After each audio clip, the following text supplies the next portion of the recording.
Reposting your scene exactly as requested.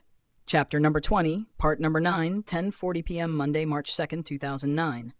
Scene number 1, Whitey's Cliffside Mansion, future, year 2109. Whispering night wind, faint energy hum from Timefield. Whitey the raccoon, white fur, sits cross-legged on a flat boulder beside his futuristic mansion. Behind him, blue light panels flicker, and a small digital chimney puffs steam into the sky. Welcome to the next chapter. As I recall, Woodsy and Brownie were still sitting on that rock. CGI image, the hologram screen lights up before Whitey, revealing a still image of Brownie Bear and Woodsy Owl sitting under moonlight. Ready. Ready. Soft shimmer. The real narrator appears as a glowing hologram behind Whitey. Narrator. You did a great job, I was watching you. Thanks. How would you like to continue being the narrator? Really? I'd be glad to. Great. You have my hologram screen. Go for it. I'll be resting again, but I'll be watching. Soft poof as the narrator vanishes into the breeze. You heard him. Let's get started. Scene number 2, Nature Trail, East Pandaville, 2009. 10:41 p.m., Monday, March 2nd, 2009. Night forest. Ambiance, gentle wind. CGI image, Brownie the bear, dark brown fur, teenage size, carrying his camera case, and Woodsy the owl, elegant adult owl, sitting on a rock. The case rests safely on the ground. Brownie, looking around curious. Why is this territory unnamed? Woodsy, smiling. I can answer that. Really? Yes, I was around during that time. Let me tell you a little history. Okay. Whitey narrating. 1 second. 1 second. Woodsy glances toward the distant trail. 2 seconds. Her feathers ruffle gently. 3 seconds. She begins to speak. 4 seconds. Brownie rests his arms on his knees. 5 seconds. The wind picks up faintly. When I was a young owl, this area used to be a city. Before the rebuilding. This used to be Panda Town. Wow. Do you know who owned the territory? Woodsy. Yes, Glora the panda. She was only 18 when she bought the panda territories. Oh my gosh. You mean my foster mom? Yes, but she didn't realize there was another property deeper in the woods. That part was never explored. Wow. After she bought it, she made changes. I remember some of them clearly. Flashback hologram shows Pandaville being relocated, buildings rising, streets realigning. Pandaville used to be near Yukon, now called North Yukon. Glora moved Pandaville and placed it where an old town called Panda Town once stood. Wow. The old Pandaville became 3 parts. Northeast Pandaville, East Pandaville, and this last area became unnamed. I don't believe this. Woodsy, it's true. But come on, should we continue to your destination? Brownie, grabbing camera case, placing strap on his shoulder. Yes, I'm ready. Let's go.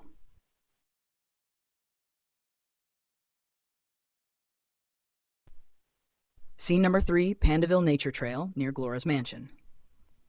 10:42 p.m., Monday, March 2nd, 2009. Soft, rustling grass, faint wing fluttering. CGI image, Glora, in pink dress. Maniac, teen raccoon with spike color hoodie. Brisket, young cub in training pants, and Trot, glowing fairy fox, gathered near a rocky trail. Trot flies in small, nervous loops above the group. Glora, try to relax, Trot. Brownie and Woodsy will be back. Trot, me can't help it. Ooh, why is this hard? Me try. Patience, they'll be back. Maniac, arms crossed, suspicious. Glora, are you worried Brownie might not come back? Brisket, no, stop it. Don't say that. Even if I'm older, I can still get on your case. Remember school? Oh, okay. I'll be quiet.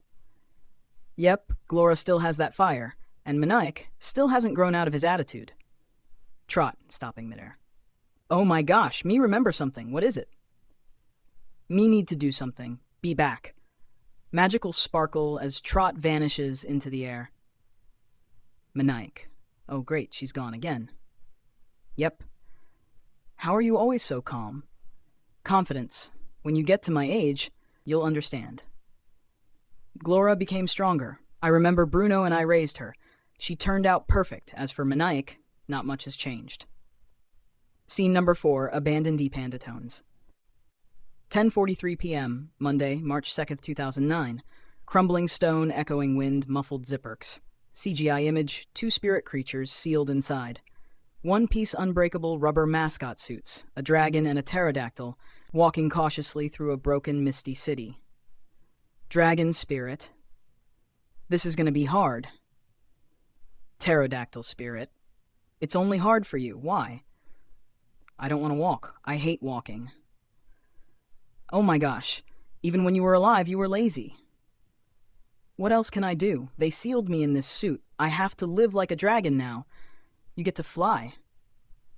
Zipper rattling slightly from inside the dragon's chest. Don't start again. I'm not complaining. I died at 15. You got a 21. Big difference. We both stay the age we died in. That's how it works. True. But I have an idea. Lame idea? No. Listen. Instead of looking for water, what if we go to Gift's house? He's a polar bear with a huge house. He can see and hear spirits. That's actually smart. You lead. He lives in Yukon. I think, not sure if the city got renamed. Great. We'll freeze getting there. No, we won't. These mascot suits have insulation. You sure we can even feel cold? We'll find out in the Arctic. Fine. Lead on.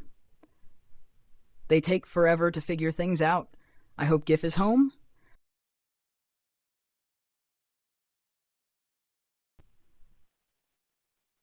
CGI image screen. Scene opens with Whitey the raccoon sitting outside his futuristic mansion atop Whitey's cliffside mountain. He has the hologram projector beside him, continuing to watch what the dragon mascot spirit and pterodactyl mascot spirit are doing. The hologram shows the 2 mascot spirits talking, about to walk again. The moonlight glows over the sparkling steel and glass structure. Whitey sits calmly on his favorite rock, watching the hologram screen. SFX crickets chirp, wind softly brushes the trees.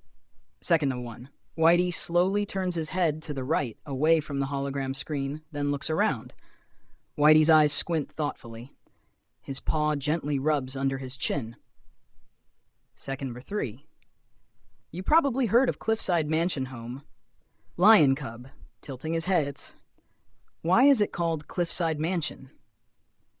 CGI image. Left panel shows Whitey looking around.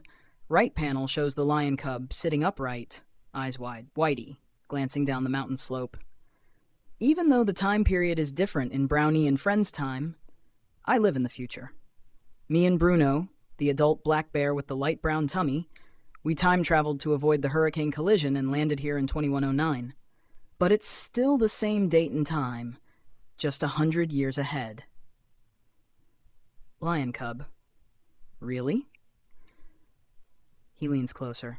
Yes, so this was once Raccoon Island. Now in 2109 it's become a mountain. It used to be called Raccoon's Cliffside Mountain, but I renamed it.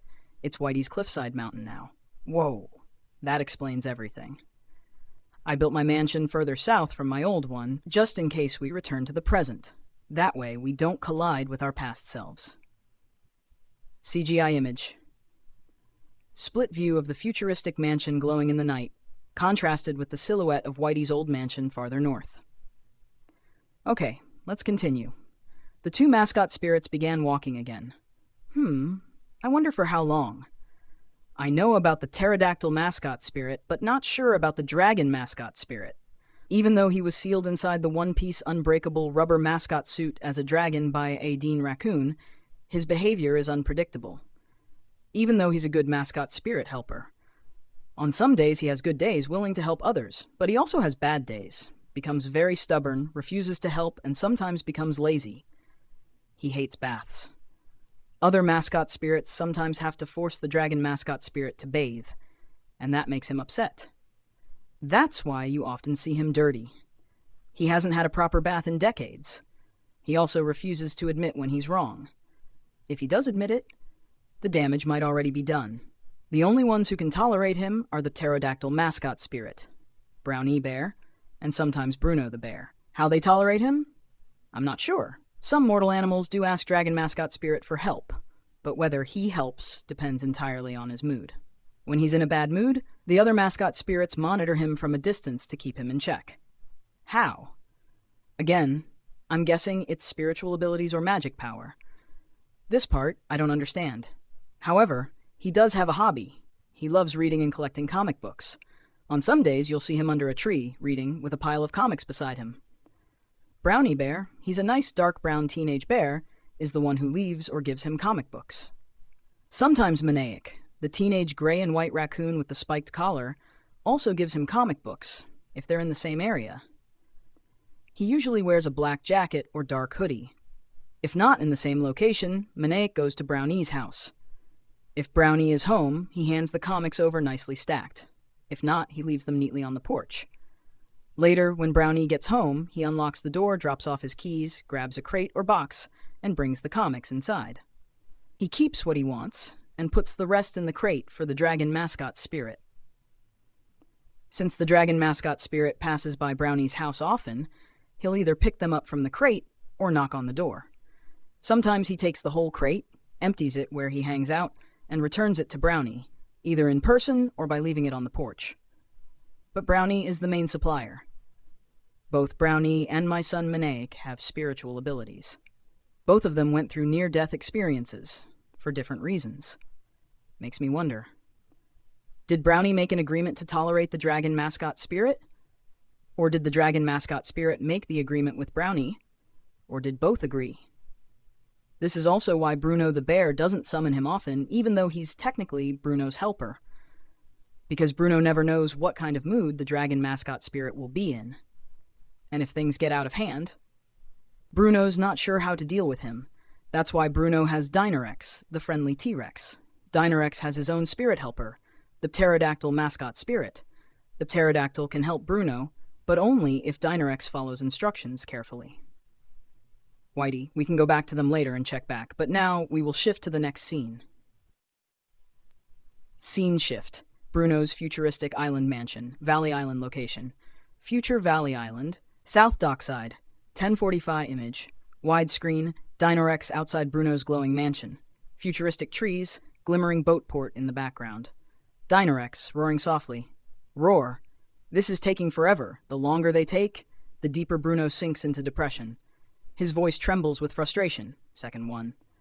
Dinorex rubs his claws together anxiously. He begins pacing again, roaring in low bursts. He slumps onto a large rock and groans. CGI image, Dinorex sitting on the rock, his eyes peeking through the window. Inside, Bruno the bear slouches sadly with his paws over his face. Dinorex, gritting his teeth, claws tapping the rock. I know that Pterodactyl Mascot Spirit said he needed to find 5 of them. 5 spirits to bring Bruno's friends into the future. Tap, tap. His claw rhythmically taps the rock. Dinorex. I hate that Manaic or Brownie won't remember the time travel, but Glora would. Bruno once took her on a mission. She was so young then. I wonder what she looks like now. Whitey, narrating with a chuckle. Dinorex doesn't know it yet, but Glora's all grown up now. Scene shift. Outskirts of abandoned Panda Town, now East Pandaville. SFX. Night wind whistles, trees rustle gently. CGI image. Triptych. Panel 1. Dragon Mascot Spirit standing lazily near an old wooden signpost. Panel 2. Pterodactyl Mascot Spirit looking irritated. Panel 3. Signpost reading Pandaville, Pandatown, Pandatown with vines and moss creeping on it. Dragon Mascot Spirit here for a moment. Pterodactyl Mascot Spirit snapping. Again, we just rested like 20 seconds ago. You're stalling. Swinging tail, trying to play incent. No, I'm not. I just saw something when I walked around. Up north. A mansion. Castle-like. Might be Gift's house. Pterodactyl, flicking his beak. You sure about that? Gift's house didn't have white fences and roses blooming out front last I checked. Dragon, confidently wagging his tail. I'm positive. Whitey, narrating sarcastically. They're going the wrong way. That's Glora's house. And that's the new East Pandaville. They've wandered into the property she renamed. CGI image. Standard view. The mascots spot a new wooden sign carved with Glora's paw print. Sign reads, Welcome to East Pandaville, property of Glora, second number 1. They walk past the old signpost. They step forward, brushing through tall grass. Dragon stares at the new sign. They freeze at the entrance to Glora's property. Okay, I don't remember that sign being there. Pterodactyl, hands on hips. Great, we're lost, I told you. But did you listen? Nope. Dragon, peering into the bushes. Wait, I see something, let me check. CGI image widescreen dragon mascot spirit peeking through bushes. Visible through leaves. Glora, adult female panda in pink dress. Maniac, teen male gray and white raccoon wearing a dark hoodie. And Brisket, toddler raccoon, age 4, wearing training pants, standing by a white fence. Yikes! Pterodactyl. What? What? Did you see a monster? A ghost? I think I saw Glora and Maniac and a tiny raccoon in training pants. Who is that? Say what? Oh, great. I knew it. You don't know where you're going. This ain't Gif's house. Dragon, desperately scanning the horizon. Hold on. Let me look again. Maybe the castle's here somewhere. You really think Gif lives in a flower garden now? If you're wrong, don't blame me for your crushed hopes. Dragon. Fine, fine. But let me believe for one more second. Final shot. Widescreen view of Glora's castle-like mansion glowing under the moonlight. Flower beds line the walkways, not a hint of Gif's minimalist property style. Whitey. Oh, Dragon Spirit's gonna be disappointed. That isn't Gif's house. That's Glora's. And this is East Pandaville, not the old town they remember. After Glora bought the territories, she renamed the old Pandaville to East Pandaville and Northeast Pandaville. The original Pandaville was located close to East Yukon. Pandaville was relocated to the old property that used to exist, which is Panda Town. But Glora did not know there was another property when she bought the Panda territories. That would have been East Panda Town.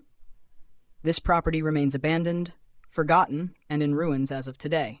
But when Gif bought some of the properties, one of them, originally E-Yukon, was renamed to North Yukon. End of chapter. To be continued in the next part, where things may get awkward, or hilarious, or both.